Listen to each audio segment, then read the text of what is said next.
But anyway, there's three terms. Look up at the top. First of all, what I'm pointing at over top of me is an image that I had, Nano Banana. Yeah, is it Nano Banano? Anyway, Nano Banano is an application. It's a software. It's an AI engine. And it comes with Google's Gemini. And Google just released Gemini 3. So when you think about Google and Gemini, it's like saying OpenAI and ChatGPT. So Gemini is the AI, it's the artificial intelligence. It's the LLM, it's the large language model. It's the same thing, some variations, but at the heart of it, it's the same thing that ChatGPT is. It's just that ChatGPT is owned by a company called OpenAI, whose guy is Sam Altman, and Gemini is owned by Google. So when you're using Google, you're doing search in Google's browser, and it's offering the AI overview, and Gemini this.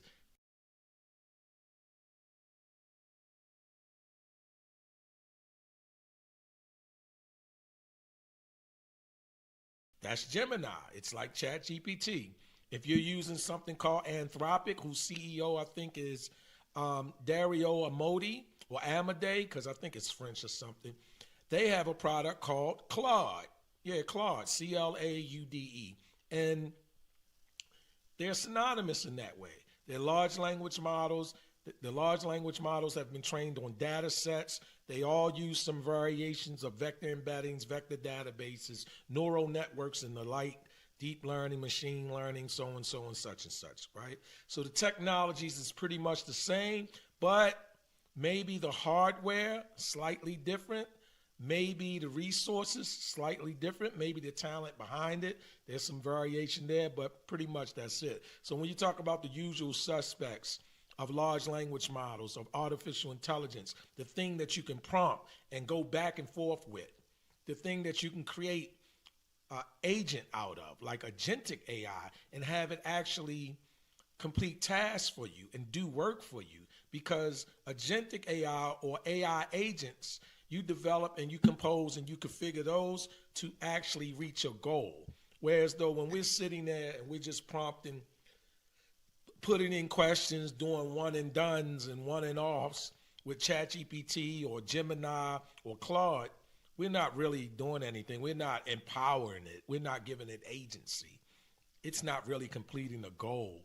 There might be some small thing you get it to do, or just converging or engaging with it. That's it. But agentic AI, creating agents, is kind of where things are. Not where they're going, it's where they are. But there's a difference between where they are and what many of us might be aware of. But anyway, that's neither here nor there. The image that I have up top is an image that I had generated using Gemini 3 because I want to see the new features in the Nano Banano ability or features to generate the image I asked for based on the text. So I pretty much put in the text at the prompt in Gemini. I said, hey, can you create me an image that represents Gen Z and show them kind of representing the knowledge economy? Yeah, because that's what I want to use. So they did a good picture here. They generated a good image. I was satisfied with that. It has Gen Z in the center, right underneath it. It defines what Gen Z is, the range of years, 1997 through 2012. And you might want to, you say, okay, well, that's a 15-year period, 1997 to 2012. That's because when we define what a generation is, if depending on who you ask, are Gen Zers, those 13-year-olds through 28-year-olds today, are they aware? Do they have a clue? Is there inkling? Are they receiving signals? Is the world signaling to them, whoever, people of authority that they might respect, that they might come to when it comes to their education, their planning, their ideas about a career, the pathway to that in a particular part of the economy as we know it? It's being referred to now as the knowledge economy. And the knowledge economy consists of knowledge workers. So who are these knowledge workers? What is the knowledge economy? Well, I'll get into that. But above that Gen Z image that's right over top of me, you see up here, maybe I can move it a little bit. It's not stuck. There we go. Look at that. Look at that. I can drag it down. Ain't that cool? I can just cover me up and just run my mouth because it's whatever. And then I could slide it back up and whatever. I think that's pretty dope, right? But what is that? What are these words? What are these images? Which I was very impressed with this image because this image was generated again with Nano Banana, which is an application that's inside of Google's Gemini 3. And they have a basic and a pro of that. I just used the basic. I used the free version and generated this image, and it did it really well. And I like the way that it showed or it represented the individuals in the picture because you have people of color, you have men, you have women, you have the grayscale, the blue, as well as the earthly colors, the bronze, the gold, the yellow. This was cool. This was dope. But anyway, that's there, right? And you see these words. You see these words, these terms. And they all end with a G-O-G-Y. Goji, Goji, Goji. Gaji, Gaji, Gaji. It's like a suffix, right? Yeah, so it's that. Okay? And then underneath it, you see a familiar term most of us are teacher-led. If we start from the left and work our way to the center and then to the far right. So if we start from the left directly straight all the way above me, something says P-E-D-A-G-O-G-Y. Pedagogy or pedagogy. You might be familiar with that term, pedagogy or pedagogy, okay? But it's teacher-led. It's all talking about learning. It's just which paradigm, which model.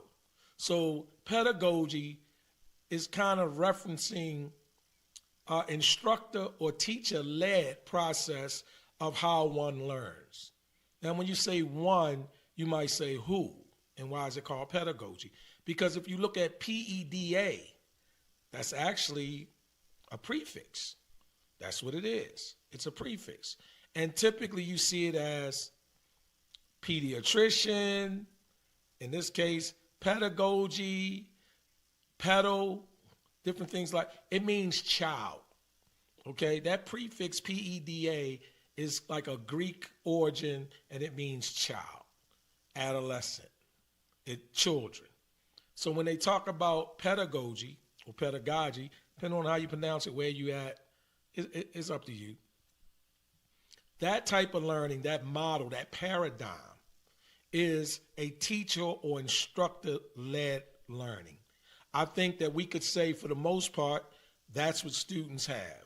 That's what I had when I was in school. That's what most people get when they're in school, when they're kids.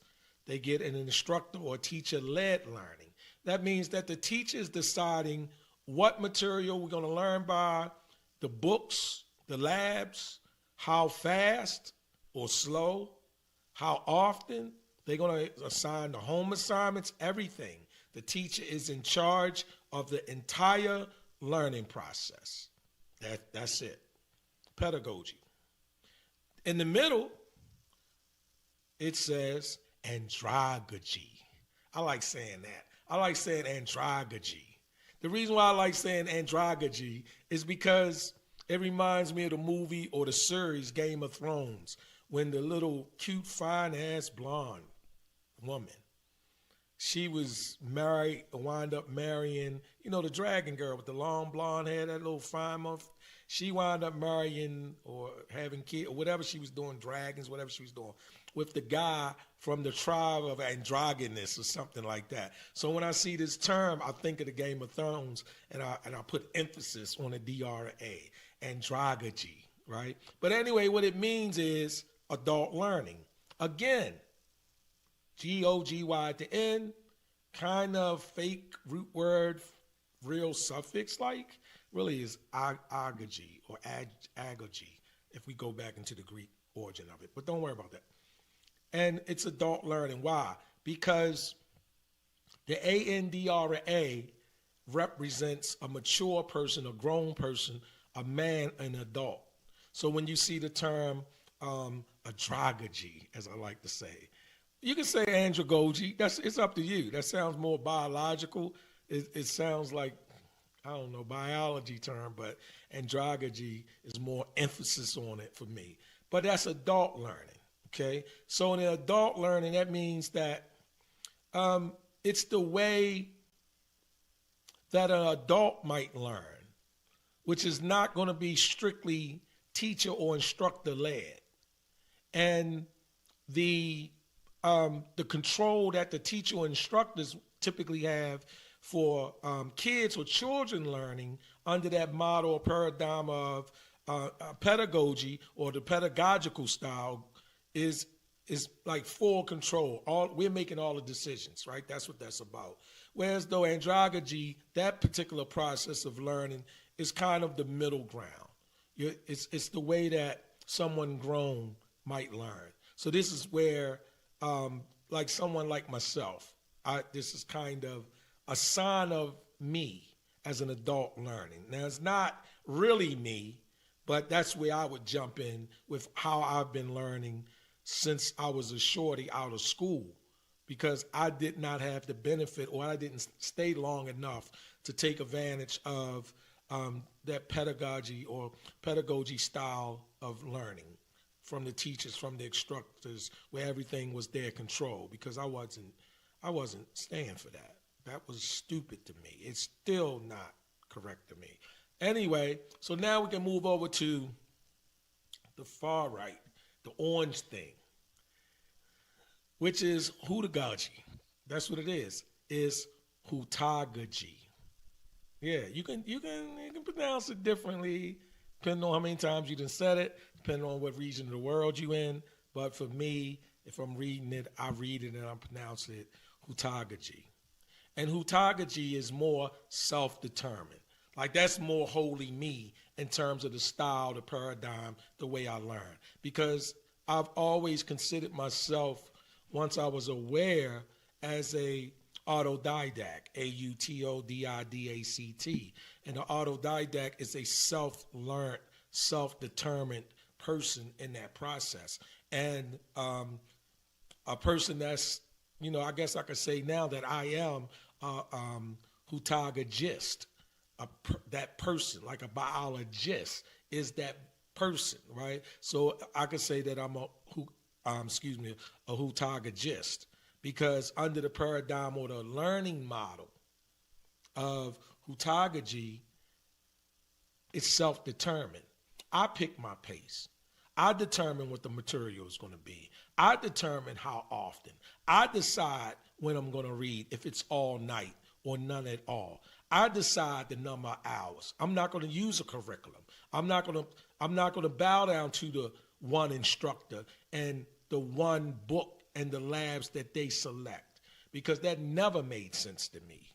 And it never makes sense to me. But so I'm more of a hutagogist, right? A lot of people, once they out of school, it depends. I think it's personality based. I think it's more your persona. It's what's in you. That's how I look at that. It's not my way is the correct way and your way isn't. No, no, I don't never represent that. I'm just speaking subjectively. I'm just talking about me. I'm talking about what I embrace, what I practice, what I acknowledge, what I have evidence of. Okay, and for knowledge workers, for careers and crafts, especially now, let's just talk about 2025 moving forward. Okay, the day before yesterday, you don't even have to consider that. But 2025 and moving forward, even though we could include the last decade or so, but I won't. If I was in front of a group of students, potential to be students, meaning coming out of high school, and they're making a decision to go to college. And then there were some things to consider. You got some of these students, they're going to get the scholarship, they might get a full ride. All right, go ahead. Go do your thing. You got a group of students, they got to get these loans, and they might can get by with getting some scholarships and loans that they ain't got to pay back.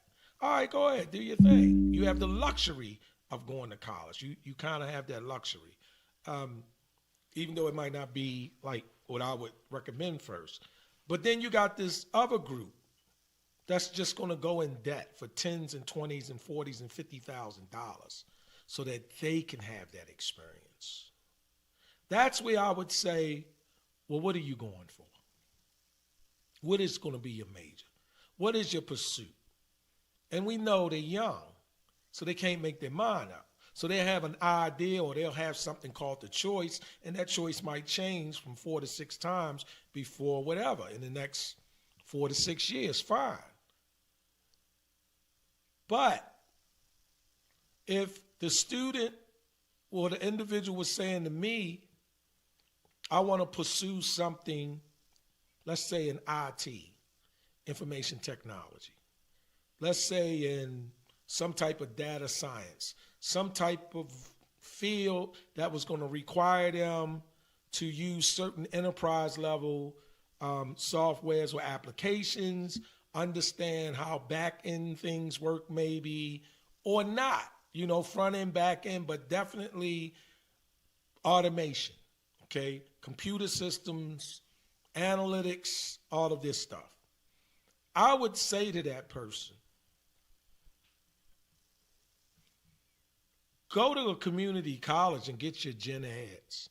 Go there for free and knock your gen eds out. Or go to some college and just do your 2-year degree if you gotta do college. I'm talking to the group that's going to wind up in a bunch of debt.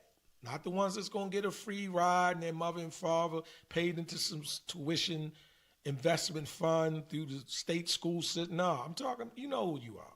They know who they are. They on their own. They figuring out their own, and they just signing the signature, and before you know it, in the next 5 years, they owe a bunch of people about $50,000 that they don't have. So if it's accounting, I don't care. If it's any of these things that fall under knowledge workers, and it's more about you learning how to use the system, not about you creating it so much. It's more about, do you understand the foundational principle and conceptual knowledge involved with that, and getting some exposure in that sense. Not so much about, like, let's take something as simple as Excel. I'll just use Excel because a lot of people are familiar with Excel. When you go to school or you go to college and you go there to learn Excel, you're not building Excel. So you're not going there to be an Excel developer. You're building, Excel is already built. You're paying money to sit in the class in front of an instructor for something that's already built. You're learning how to use it. Now, how far that extends, let's say that first class, you don't know nothing about it. It's the type of class that don't even give you credits for it. So now that's 8 weeks of not even getting the credit, and you learn about Excel. And then you take another class the next semester, and then it's this and it's that and it's whatever. What I would say, the current state of things, the current world we live in, if you're seeking out to be a knowledge worker, you should ask yourself a question. Somebody should have a conversation with you, because you can learn that stuff without paying the school. I'm telling you, you can learn that stuff without paying the school. Now, of course, if you're going to be a lab technician, an x-ray technician, you're going to be a biologist and all of that. I'm not talking about that. Why? Because you may not be able to get access to the hardware, the microscopes, the actual x-ray machine. Like, you don't have a homeboy that got some fucking radiation sitting up in the freezer that he can just let you play with. Or they haven't came up with a way where we can just take 3 or 4 microwaves and hook them together from our kitchen and put some film in there or a digital card in there and stick our arm in there, x-ray it. Okay, I'm not talking about that. I'm talking about things that you going to sit there and learn on the screen. Labs that you're going to take that come up on the screen. Things that really don't involve you as a human being, the physicality of you as a human being, such as accounting software, such a lot of things. Now I know there's things in law, there's things in medicine. They have this requirement that you have to go to school. You have to have a particular academic certification, license, or degree or something to move forward. I'm not talking about those. Those are the thresholds of entry. So we haven't gotten around that yet. That's coming though. Trust me, that's coming. A lot of that gonna be wiped out because it ain't nothing but a filtering system. First of all, it has little to do with how bright you really are. But anyway, I'm not talking about that. I'm talking about you want to do certain things, project management. You want to work for Salesforce one day. You want to do some of that Microsoft stuff. You want to be a developer. You want to do graphic arts. You want to be a content creator.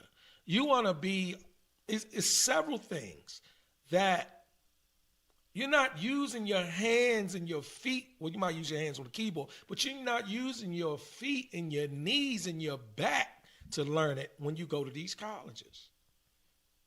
You can learn 75% of that stuff on your own through a different type of effort where you're getting more learning time than they even give you in the class. I've talked to some young adults in college for technology and other fields. I'm talking about learning, not attending. What a lot of these young adults are doing, they are attending college. They don't know nothing. I'm talking about actually learning. I'm talking about putting yourself in the position to create value for yourself and market yourself without all of the debt depending on what you take it. Again, I said depending on what you take it. Why pay these people thousands of dollars? You could learn that shit. You could get the job. Now, again, I know how you new Negroes are, okay?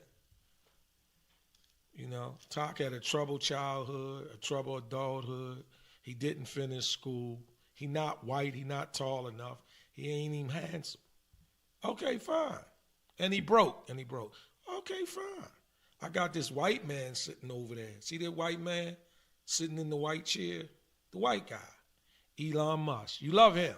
Let's hear what he say. Because I know you'll respect him. You won't be saying to him, oh, Elon Musk don't know what he's talking about. Let's see what he say. You don't need college to learn stuff, okay? Everything is available basically for free. You can learn anything you want for free. It is not a question of learning. There is a value that colleges have, which is like, you know, seeing whether can somebody work hard at something, including a bunch of sort of annoying homework assignments, and still do their homework assignments and kind of soldier through and get it done. You know, that's like the main value of college. And then also, you know, if you probably want to hang around with a bunch of people your own age for a while instead of going right into the workforce. So I think colleges are basically for fun and to prove you can do your chores, but they're not for learning. So I'm going to make sure Tesla recruiting does not have anything that says requires university, because that's absurd. But there is a requirement of evidence of exceptional ability. Like, you just can't, if you're trying to do something exceptional, they must have evidence of exceptional ability. I don't consider going to college evidence of exceptional ability. In fact, ideally you dropped out and did something. I mean, obviously, you know, we just look at, like, you know, Gates is a pretty smart guy, he dropped out. Jobs, pretty smart, he dropped out. You know, Larry Ellison, smart guy, he dropped out. I'm like, obviously not needed. So, did Shakespeare even go to college? Probably not. Okay. All right. Let me jump back on it. So, Elon Musk was basically saying For the purposes of social engineering, meaning to learn about people, to learn how to interact with people, the social engineering aspect of college, he's basically saying, yeah, I'm up with that. I'm down with that. He's like, yeah, that's cool. You go there, you probably want to be around people your age for a while. Maybe. Why? You've been in the house with your parents or your siblings. You coming out of high school. You at that next level of growth. You going into adulthood.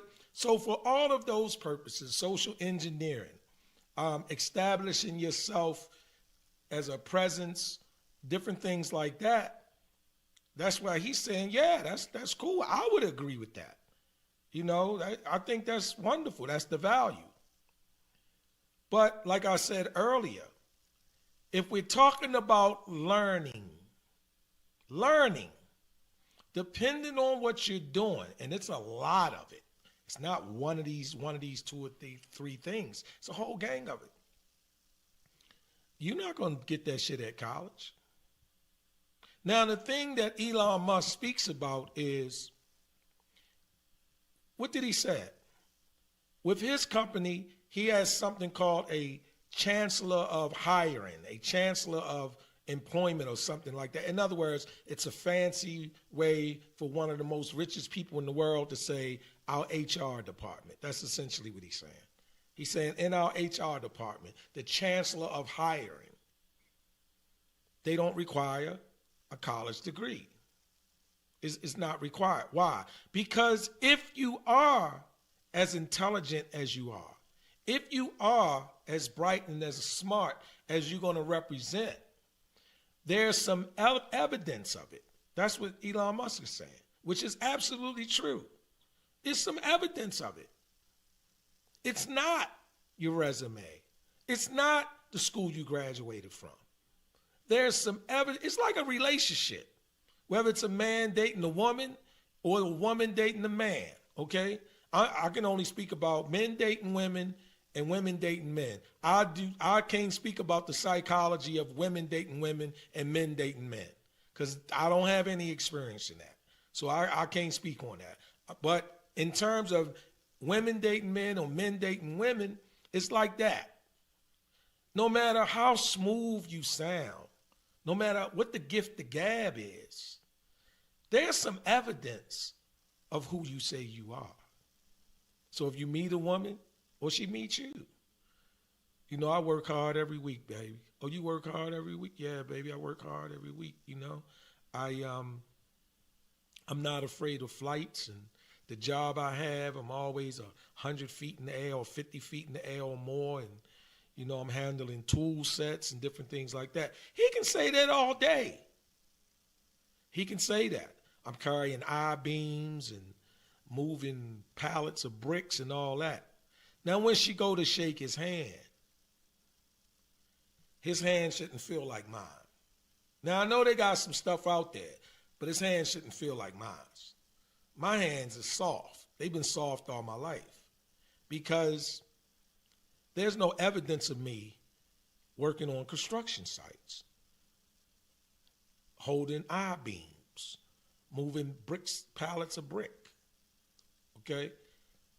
There's some evidence. His physicality. He can't look like me doing construction work. He can't.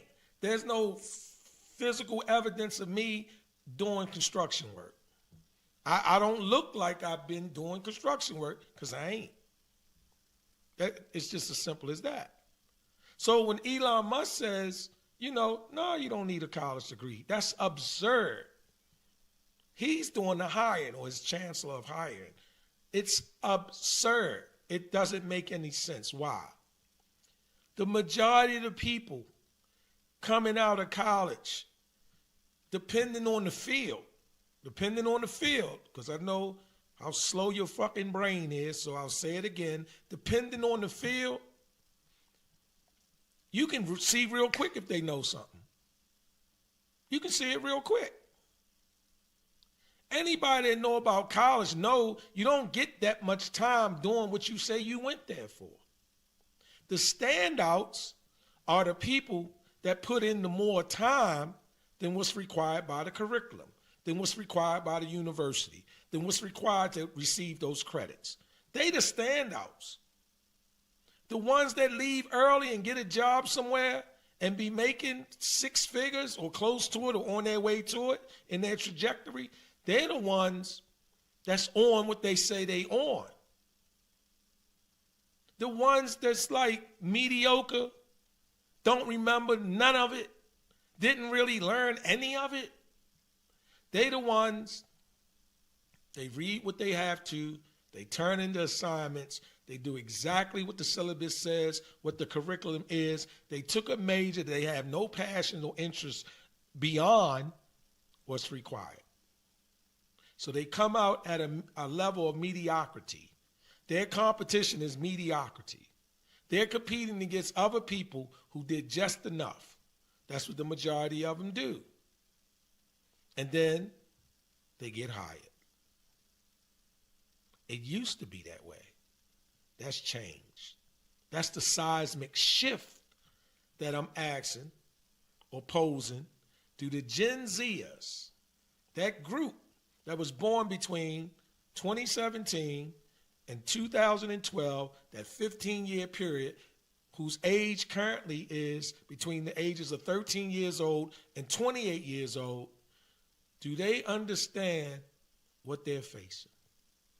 Not do the parents understand, not do the colleges understand or universities. Do they have an idea or a clue?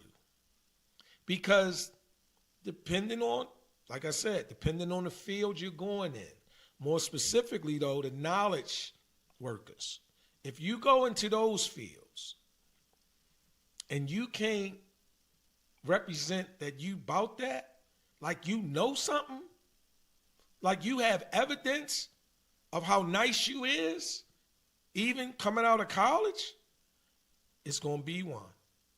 It's going to be long-winded.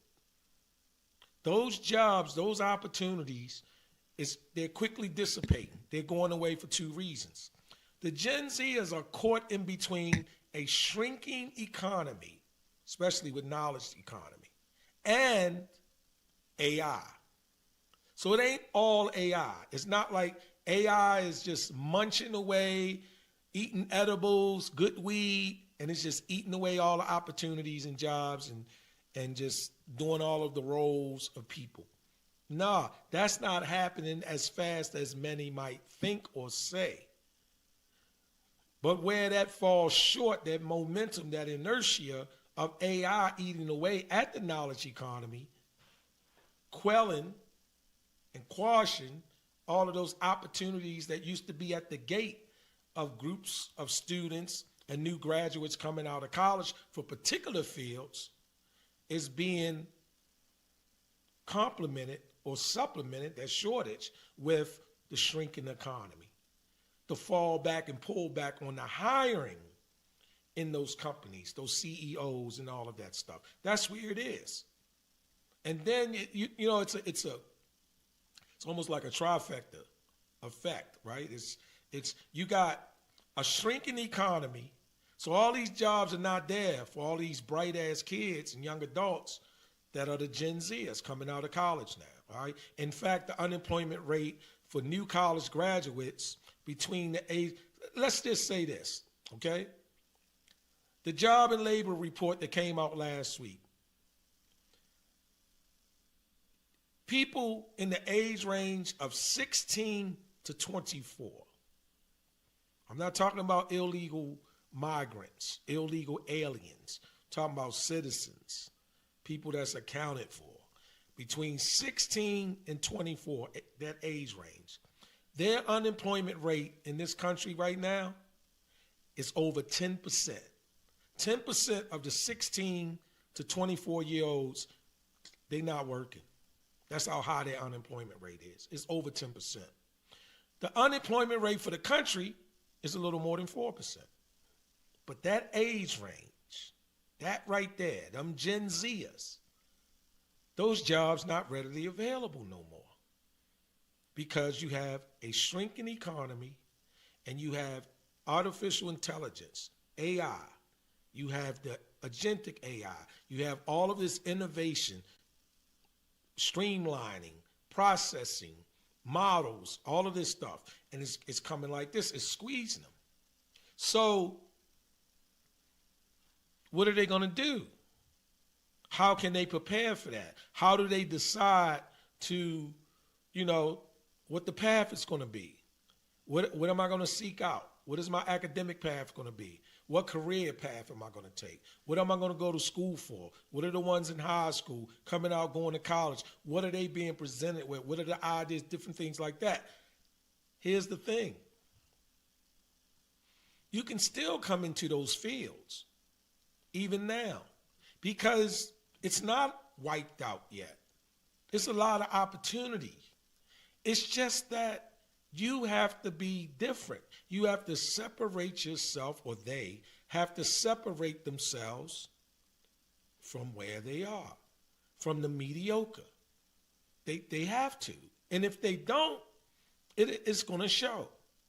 It's going to show.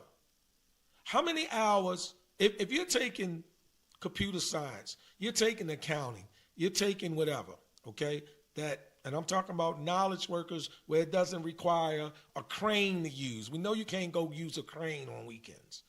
I'm not talking about that. But if you want to get into some type of technology-based field where it involves softwares and applications and databases and all of this other wonderful stuff, how many hours for y'all that went to college do you think people are actually getting? Probably 3 to 6 hours on their core curriculum. Probably 9, if they lucky, a week. But what are you doing with your other time? So you got to do something with your time. That's what you got to do. You have to do something with your time. When I be at Starbucks or other spots, right, like out, guys be like, Top man, I saw your YouTube channel, man. I was checking out the thing you was covering about, it might be politics, it might be sports every now and then. It might be a mass shooting like the one they had in Stockton, California last night, where unfortunately 4 people lost their lives and 10 or 14 other people were gunned down or whatever at a child's birthday party, right? And they'll say that and, they'll be like, oh, yeah. And they'll look and say, man, you're doing this stuff. But see, it's not because YouTube like me.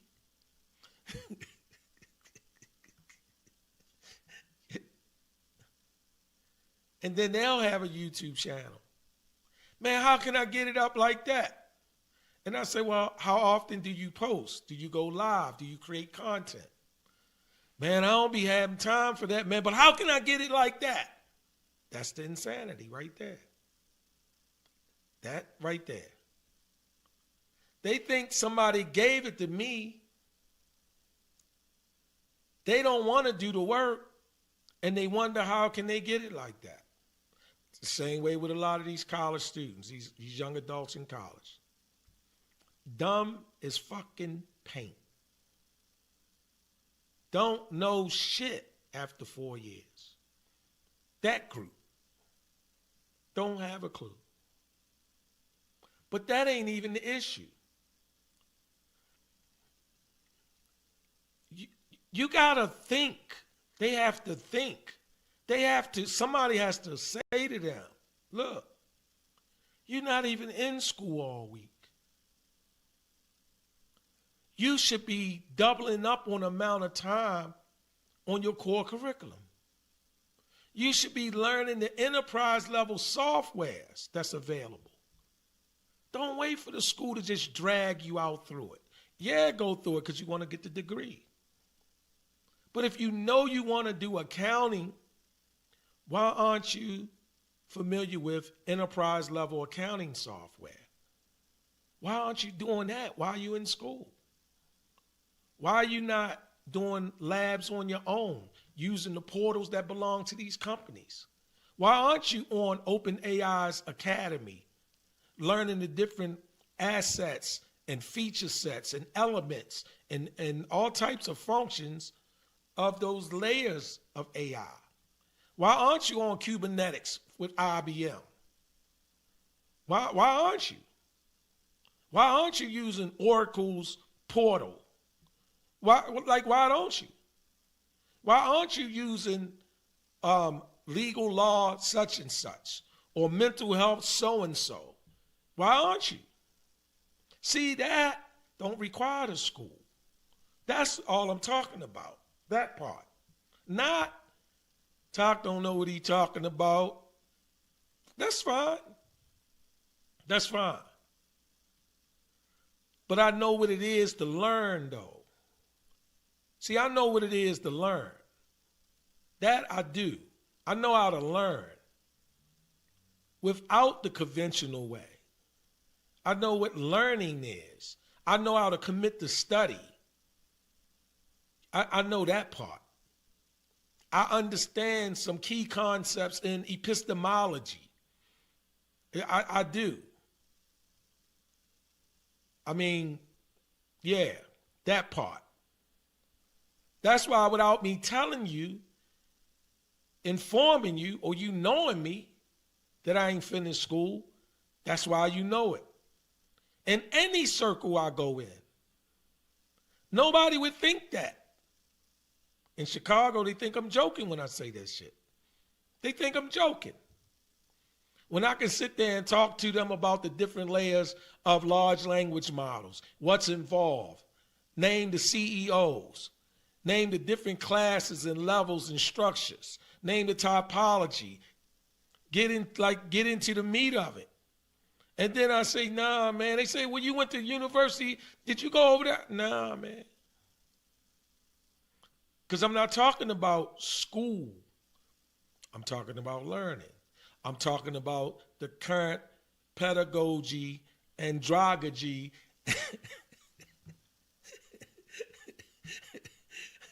and hudagogy of learning. You know, how they currently teaching the kids. Like it's a warehouse. It's a factory house.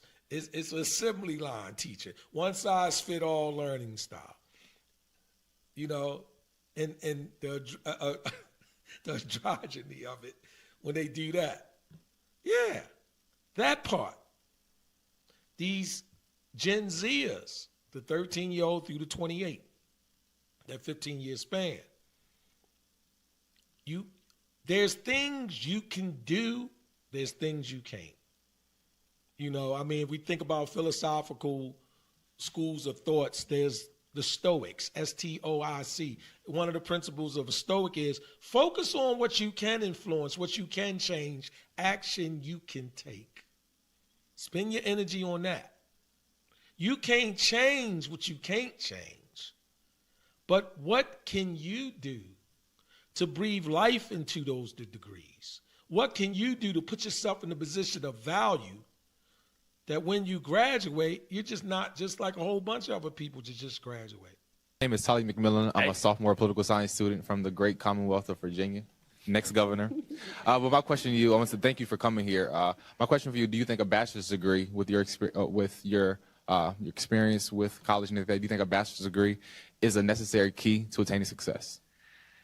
Ooh, I am not your role model on this one. He's laughing at the question. That shit is funny to him. He says, I am not your role model on this one. He's letting them know off the grip. Are you fucking joking, kidding me? Are you serious? You asking somebody who couldn't wait to quit college.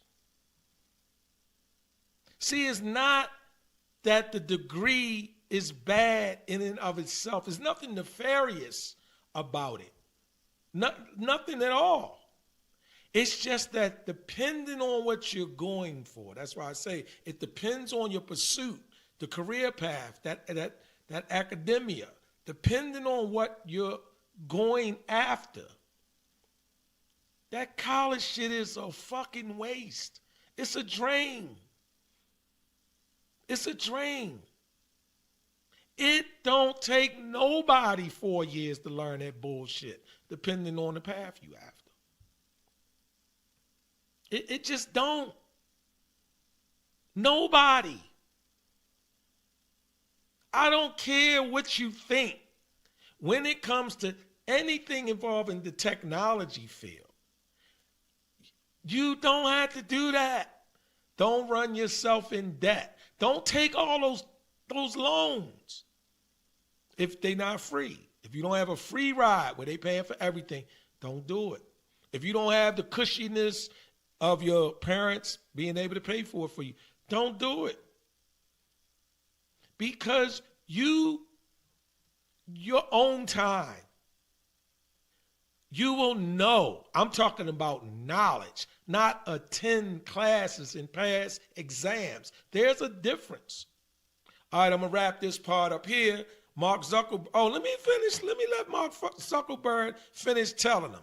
Because what Mark Zuckerberg wound up doing, he does another version of what Elon Musk does. He goes into the social engineering of college, how it's nice to be around and this, that, and that. But when that core question was answered, he laughed at that shit. Because he knows anything technology-based, college drags you out, burns your money up. Don't really teach you that shit if you bout that work. So let me let it finish. Up front, Mark. How you doing? My name is Tolly McMillan. I'm a sophomore political science student from the great Commonwealth of Virginia, next governor. But my question to you, I want to thank you for coming here. My question for you, do you think a bachelor's degree with your experience with college and everything, do you think a bachelor's degree is a necessary key to attaining success? Ooh, I am not your role model on this one. Yeah, absolutely. Stay in school.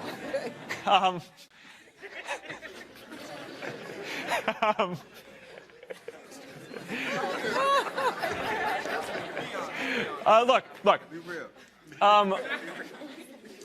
I think it helps. I loved the time that I spent in college. I wish I could have gotten more time. I did not choose to leave. I just happened to build Facebook, and it kind of made me leave. But if I had the opportunity to learn for 2 more years in college, I mean, college is this magical time, right, where you get to explore different interests and focus on different things and meet great people. And that is not something that I would have wanted to have given up. And if I could have magically if I could have done Facebook in my senior year, I would have done that. Or after I left, I would have done that, and I wish I could have stayed in college. But, and of course, there's no doubt. I mean, there's a lot of research that shows that having a bachelor. See, it's all fluff at that point. It's all fluff. He's getting creative on his thoughts. He wants to instill value in people. You know why? Because he knows that 98% of the people who's in college, they wouldn't do shit and wouldn't read nothing if they wasn't there. See, he knows that. So now he has to appease the thinking of the masses. That's all it is. He's appeasing the thinking of the masses. It was a great time. It's a magical time. But yet, he left that shit ASAP. What Elon Musk say? Yeah, it's cool. You're going to be around people your age. That's a good experience. And this, that, and that. See, they talk about the social engineer. Why? Because we human beings, we're social animals. We are born, we're designed, we're created to engage and interact with one another. So they'll speak to that value. But will they stay there? Hell no. No. It won't stay there. And I get it. Money ain't everything. Of course money not everything. But you wouldn't like to make $100,000 or more a year? You telling me like that's off the table for you? Fine. If it ain't money, if it's your passion, whatever. I'm just saying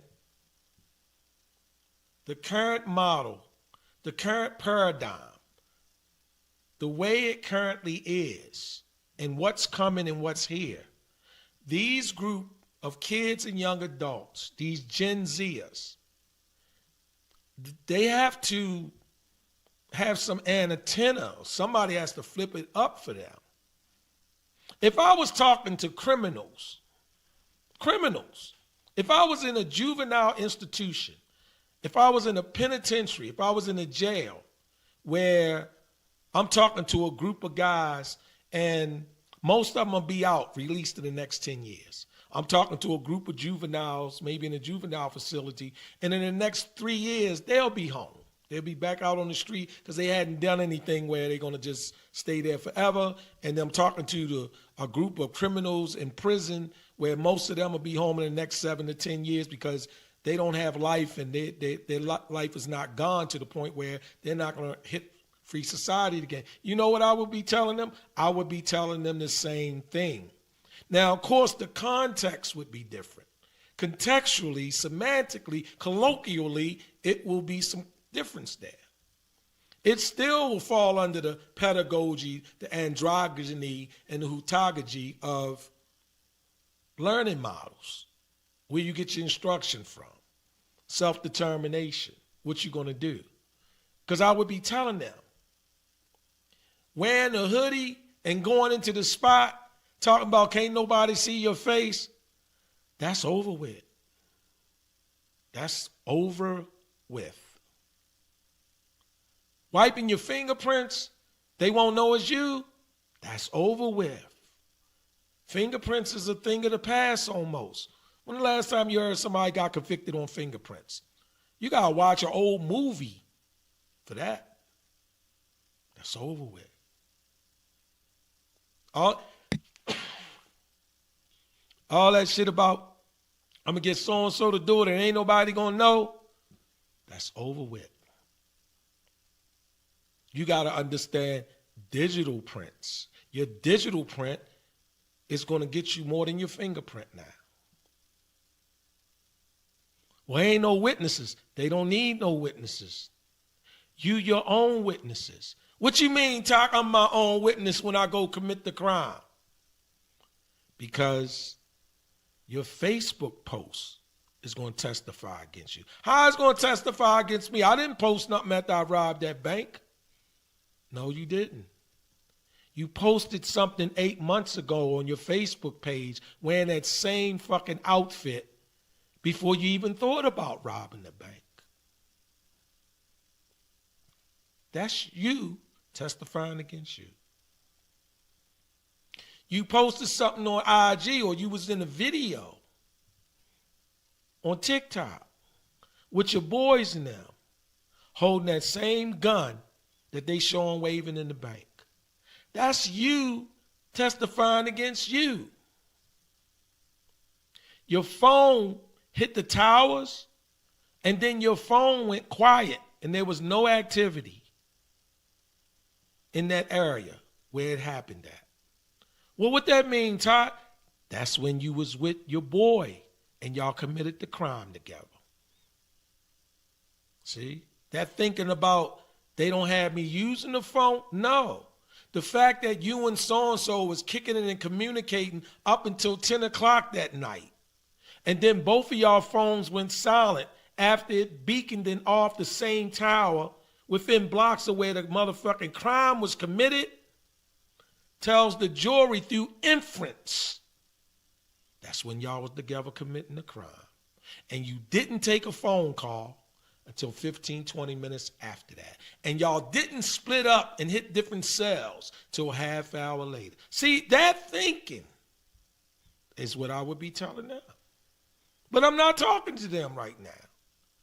I'm talking to the people that's going to school, coming out of school, going to college, coming out of college, and wondering why the opportunity not there. That part. Just that part.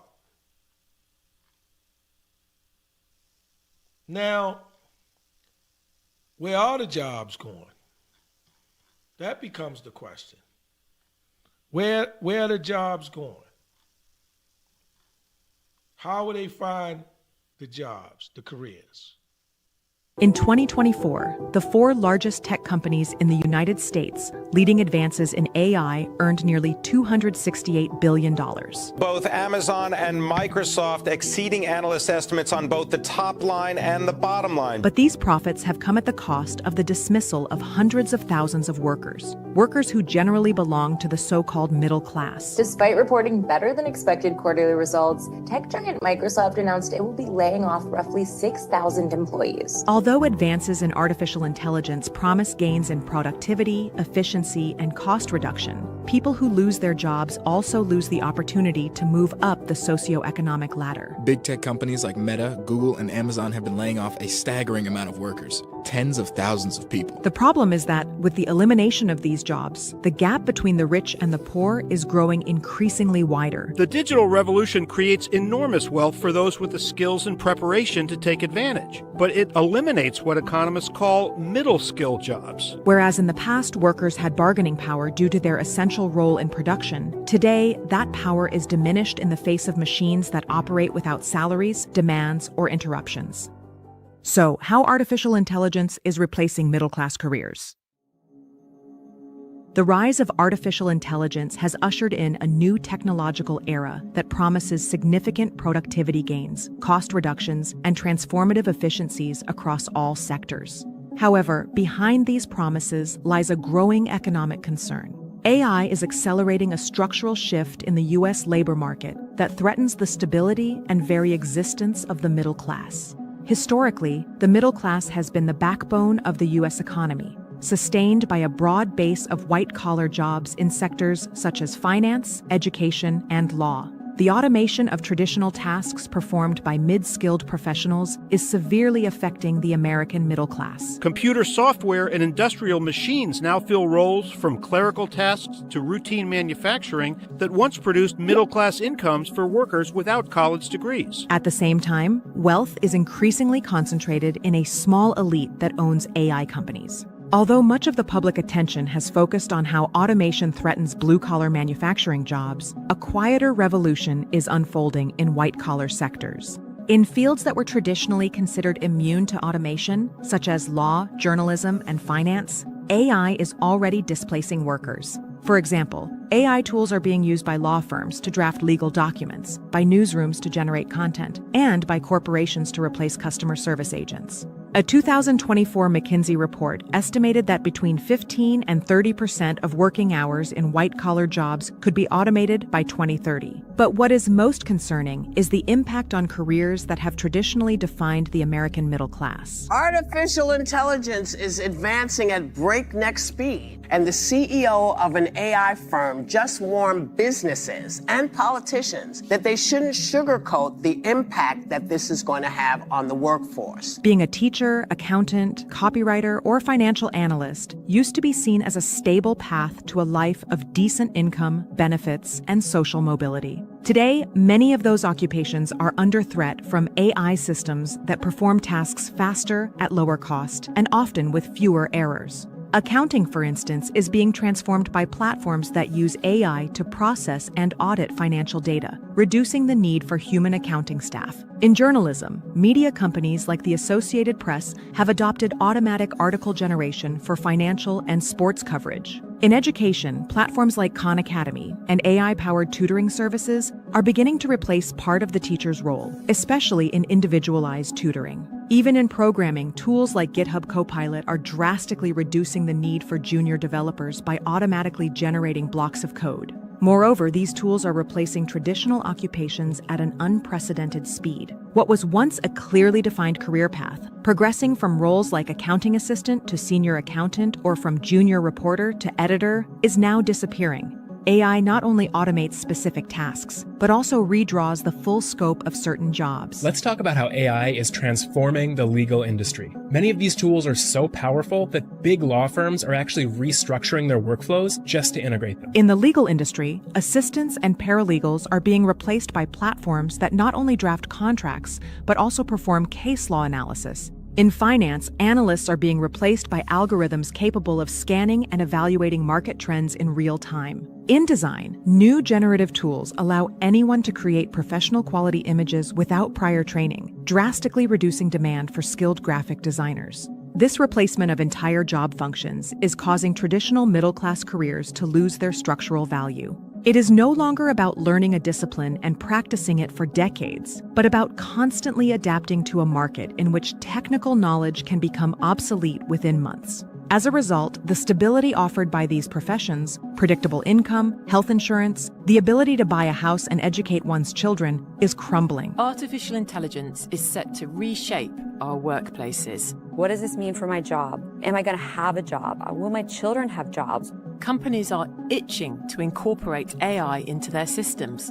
But are we really ready for it? These transformations not only eliminate existing jobs, but also alter career trajectories. The middle class can no longer count on joining a company, starting from the bottom and climbing through experience and effort. Entry-level roles, fundamental for building skills, are disappearing. And when those lower rungs are erased, professional advancement becomes nearly impossible. Corporate behavior suggests that staff cuts have already begun. In 2023 alone, the tech industry laid off more than 260,000 workers, with many companies citing AI efficiencies as the main reason. In February 2025, Meta announced the elimination of approximately 3,600 jobs, representing around 5% of its global workforce. Likewise, financial giants like Morgan Stanley and Goldman Sachs have implemented AI to automate much of the client-facing work, reducing the need for junior analysts and associates, positions that historically offered access to the middle class. Artificial intelligence and the impact it's having on our day-to-day lives, and that now includes the world of finance. Yes, Morgan Stanley is expanding the use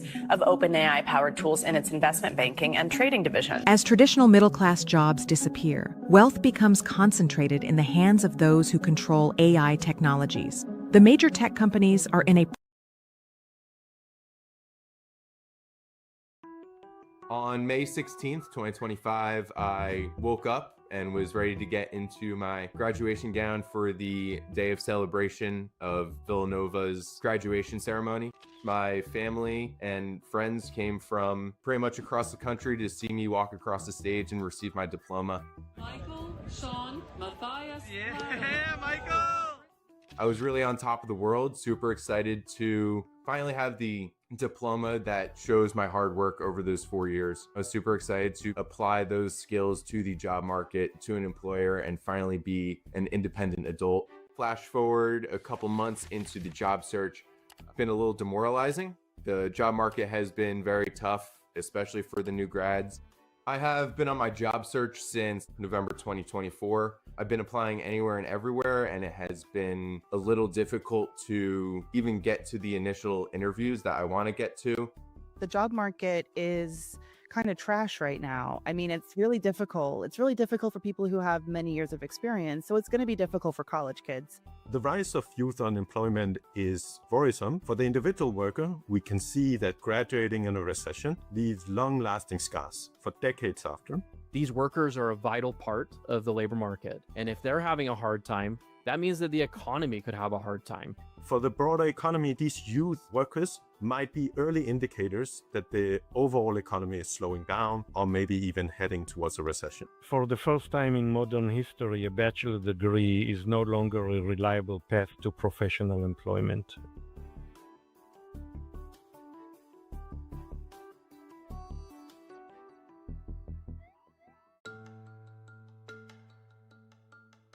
If you look at the overall labor market, it's still doing strong. Unemployment rates in general are still fairly low.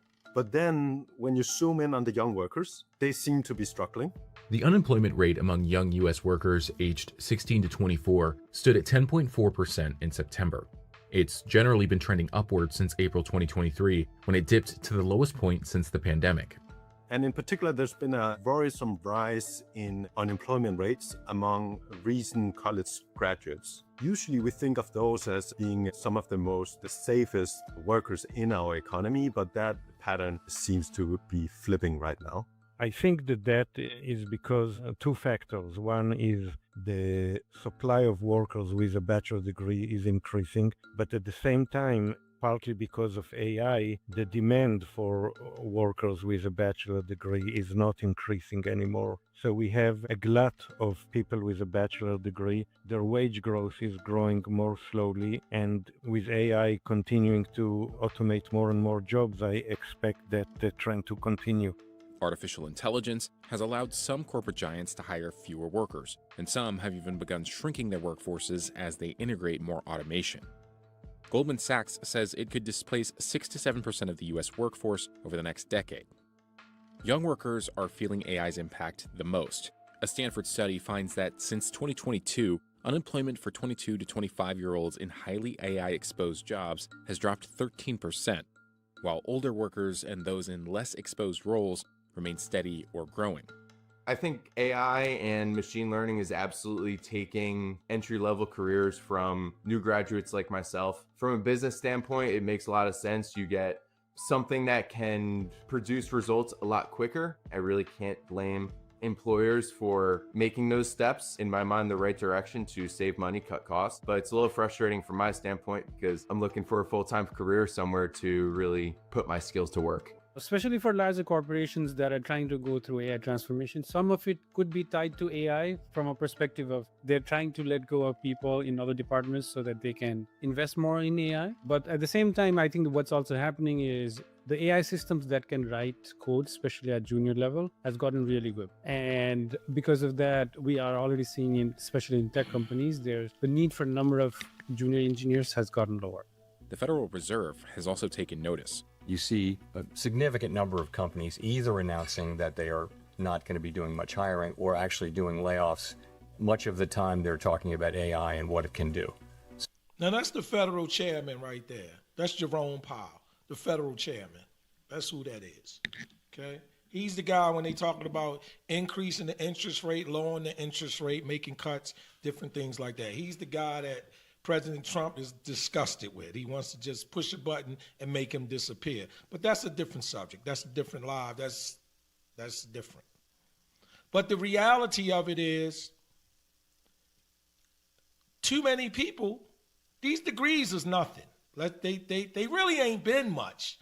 Let's just understand that, you know. So if you've been feeling shamed, I never felt shamed that I didn't have one. Like never. Never, there was never a day that I felt bad that I didn't go to college and didn't get a degree. Never. If you know me, you've never heard me talk like that. If you think you know me, you never heard me think like that. I ain't no fucking way I ever had that idea. But the point is this. When the time comes, which is now, in the advent of AI and the shrinking economy, it's hitting on both sides. The economy is shrinking, it's getting smaller, they pulling back on the hiring, and then here come AI that's going to replace those jobs or those things that are vulnerable. Think about AI, think about agentic AI, forget the robots, I'm talking about in the system. What are they after? What are they after? What jobs are they looking for? Right? You've probably been in conversations, you've probably seen reports, you've probably seen things on the internet, PDFs, whatever, a list of jobs, whatever. But you just say to yourself, what are most vulnerable when it comes to the AI? Menial tasks that don't require a human interaction, but a system. In other words, the guy's typing it in, he's clicking go or submit or enter. And nobody can tell if it's a person or not. Well, if nobody can tell and there's no need to know whether it's a person or not doing that, that task can be automated through an AI agent or what we call agentic AI. So those menial, mundane, repetitive tasks that don't have you sitting there with a client, a customer, or people that's going to make decisions, human beings. That's